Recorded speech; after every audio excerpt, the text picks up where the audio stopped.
तो हेलो प्यारे स्टूडेंट्स, कैसे हैं आप लोग। उम्मीद है आप लोग मजे में होंगे। मैं पांडव सर आपका इस चैनल पर स्वागत करता हूं। आज की इस वीडियो में बिहार बोर्ड की क्लास 12th का हिंदी लेकर आया हूं। इस हिंदी में आज ये पहला चैप्टर है और इस चैप्टर के हम लोग समरी और इसके जो प्रश्न उत्तर है उसको भी सॉल्व करने का प्रयास करेंगे। तो यह जो आपका क्लास 12th के हिंदी का पहला चैप्टर है वो है बातचीत। और इस बातचीत के द्वारा आज हम लोग सीखने वाले हैं वास्तव में ये बातचीत होती क्या है।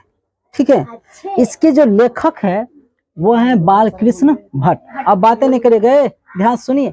चलिए शुरू करते हैं।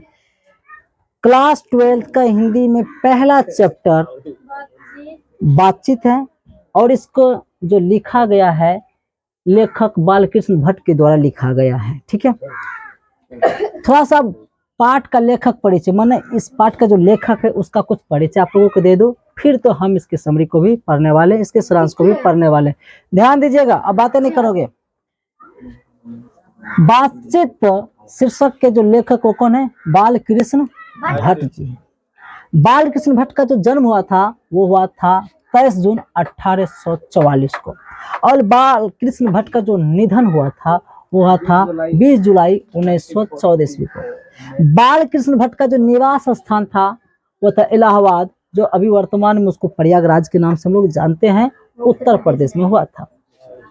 बालकृष्ण भट्ट के माता का नाम पार्वती देवी थी और बालकृष्ण भट्ट के पिता का नाम बेनी प्रसाद भट्ट थे, जो एक व्यापारी थे। बालकृष्ण भट्ट के जो पिताजी थे वो एक क्या थे? व्यापारी थे।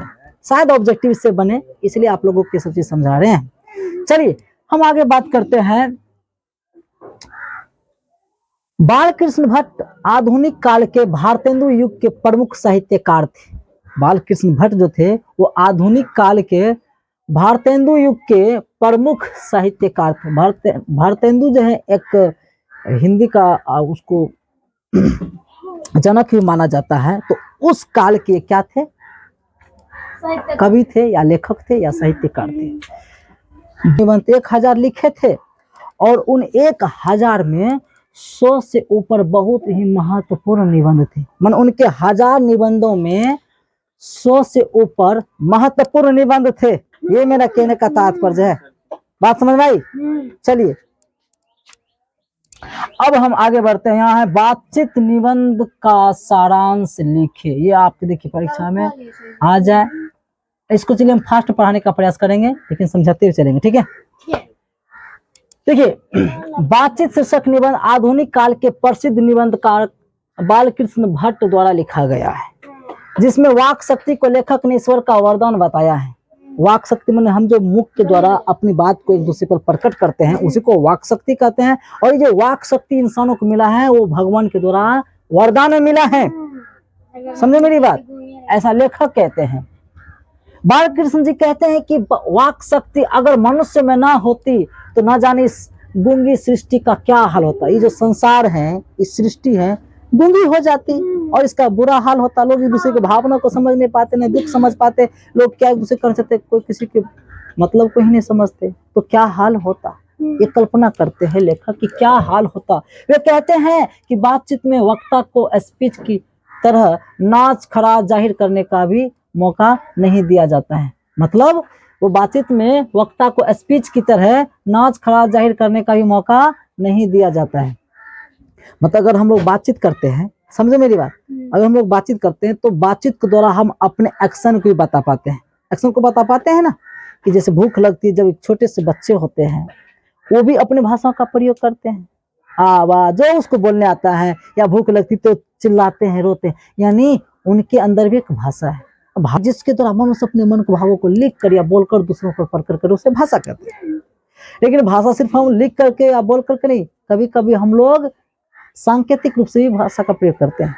भाषा 3 प्रकार होते हैं: लिखित भाषा लिख करके, मौखिक भाषा बोल करके, एक होता है सांकेतिक भाषा, वहां पर हम लोग इशारा के रूप में प्रयोग करते हैं और उससे भी हम लोग समझते हैं। और भाषा का मतलब ही हुआ एक दूसरे के भावनाओं को समझना।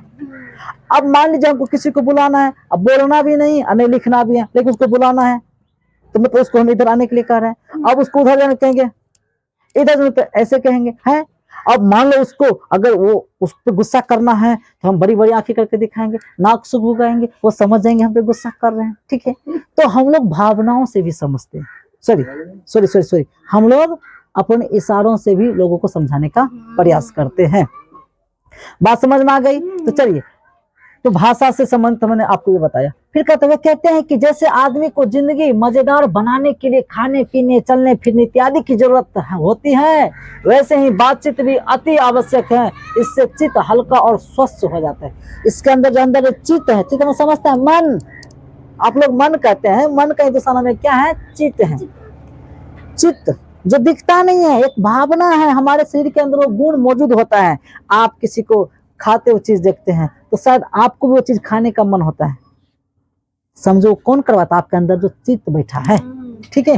किसी को अपने उंगली खाते देखे, आपके मुंह से धराधर पानी गिरने लगा, जी पर पानी टपकने लगा, वो कौन करवाते जानते हैं? आपके अंदर बसा हुआ चित्त।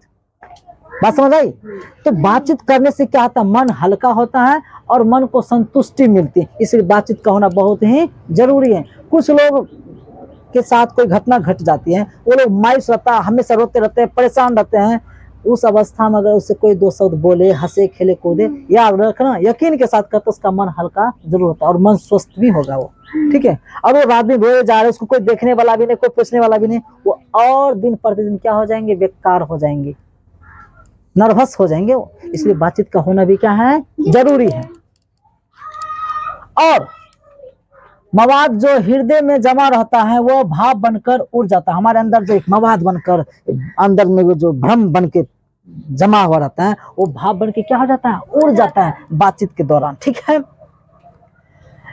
वेन जॉनसन कहते हैं कि बोलने से मनुष्य के रूप का साक्षात्कार होता है। साक्षात्कार माने तुम्हारे अंदर की जो रूप है, रूपरेखा जो है वो प्रकट हो जाएगा कि भाई तुम कैसा। कभी कभी कुछ लोग बात से पकड़ लेते हैं कि व्यक्ति कैसा है। आपसे 10 मिनट या आधा घंटे या 2 दिन बातचीत करेंगे, बात से अनुभव उसको हो जाएगा कि व्यक्ति कैसा है, ठीक रहिए। या आप अच्छा से बोलते हैं तो हाँ ठीक है, या फिर आप लोग अच्छे से बोलते हैं लेकिन पीठ पीछे कुछ और करते हैं, वो भी समझेगा टकली झूठ बोलते हैं। हाँ, मेरे साथ बढ़िया से बोल रहे हैं, अब एक बार हमको जाने दो, फिर मेरी बुराई शुरू कर देगा। कुछ लोग ऐसे होते हैं जो घी लगाते हैं तो ऊपर, ठीक है। अब पता चलता है घी में आग भी पकड़ते हैं क्या? तो कभी कभी माचिस से जलाने का काम करेंगे। चलिए हम आगे बात करते हैं। लेखक ने बातचीत के प्रकार को भी बताया है। एडिसन मानते हैं कि असल बातचीत सिर्फ 2 व्यक्तियों में ही हो सकती है। अगर असली बात होती है तो वो 2 व्यक्तियों के बीच ही हो सकते हैं। अर्थात जब 2 लोग होते हैं तभी अपना दिल एक दूसरे के सामने खोल करके बात करते हैं, ठीक है। लेखक के अनुसार 3 लोगों के बीच या 3 से अधिक लोगों के बीच बातचीत केवल फॉर्मेलिटी होती है, मतलब फॉर्म की बात होती है। उस वहां पर दिल खोल कर बात नहीं होती। अगर 2 व्यक्ति है ना, दोनों व्यक्ति एक दूसरे को दिल खोल करके बात करते हैं, लेकिन वही 2-3 व्यक्ति रहेगा ना, ये ना खोल किसको बोलेगा ना ये खोल किसको बोले, क्योंकि ये जो सामने वाला सुन रहा है। नहीं समझे मेरी बात? तो कहने का मतलब अगर असली बात होती है तो हमेशा 2 व्यक्तियों के बीच होती है, ठीक है। याद रखो, तुम जब अपने दोस्तों के बीच बैठ करके किसी एक दोस्त के नहीं आने से उसकी बुराई बड़े मजे के साथ अपने दोस्तों के साथ हंस हंस के करते हो ना, यकीन मानो तुम उसी समूह से हट के दूर निकलो ना, ये जो बचा होगा ना तुम्हारा समूह, जो दोस्तों का समूह होगा ना, अब ये तुम्हारी बुराई शुरू कर देंगे। मानो या ना मानो, करवा सच्चे। चलिए, समस्या क्या है? बात सही है, ऐसा कहिए, बात तो सही है, भूल गए क्या? तब इसमें है, लेखक ने बातचीत के प्रकार को ही बताया है। एडिसन मानते हैं, ये सब तो चलो बता दिया था। लेखक कहते हैं कि यूरोप के लोगों में बातचीत का हुनर है, उसे आर्ट ऑफ कन्वर्सेशन कहते हैं। रहने दीजिए। लेखक कहते हैं कि यूरोप के लोगों में बातचीत का हुनर है, जिसे आर्ट ऑफ कन्वर्सेशन भी कहते हैं। क्वेश्चन भी आपके लिए बन के आएंगे और आएंगे भी, ठीक है। लेखक क्या कहते हैं कि यूरोप के लोगों के बीच जो बातचीत करने का हुनर है, हुनर माने उसके अंदर टैलेंट है, जिसे आर्ट ऑफ कन्वर्सेशन भी कहते हैं। इनके प्रसंग को सुनकर या सुन के कान को अत्यंत सुख मिलता है। जब उसके प्रसंग को सुनेगा ना, प्रसंग माने कोई कहानी का छोटा सा हिस्सा काट करके जो आपको सुनाया जाए तो उससे सुनने के बाद आपको खुशी मिलती है कि वाह मैंने कुछ सीखा। उसके प्रसंग को जब सुनते हैं तो कान को क्या मिलता है? अत्यंत सुख मिलता है। इसे सहृदय गोष्ठी भी कहते हैं। जब आपके मन को सुकून मिलेगा तो उसे आप लोग क्या कह सकते हैं, सहृदय गोष्ठी भी कहते हैं। अंततः बालकृष्ण भट्ट कहते हैं कि हमें अपने अंदर ऐसी शक्ति पैदा करना चाहिए जिससे हम अपने आप बातचीत कर ले, और बातचीत का यही उत्तम तरीका है। हमारे अंदर एक ऐसी शक्ति होनी चाहिए, कभी कभी अपने आप से भी बात करने के लिए सीखो। मैंने आप लोगों को भी कई बार क्लास में भी बताते आए इस चीज को कि अपने आप से बात करो। आप कभी कभी अपने आप से पूछो कि तुम क्या कर रहे हो। तुम जब 12th में पढ़ रहे हो, कितना तैयारी कर रहे हो। तुम अपने आप से पूछा कि तुम पिछले 2-3 महीने से पढ़ रहे हो, बताओ तो तुम फिजिक्स में क्या समझ रहे। तो अपने आप से जब पूछोगे तो लगेगा कि हाँ कहाँ कोई क्वेश्चन याद है। हम क्या कर रहे हैं जी, भारत चार में अपने आप क्या कर रहे हो। सच में आप हिंदी पढ़ रहे हो, क्या हिंदी में कितने प्रश्न आपको याद है, प्रश्न और उत्तर उसके कितने याद है आप लोगों को, नहीं होंगे याद।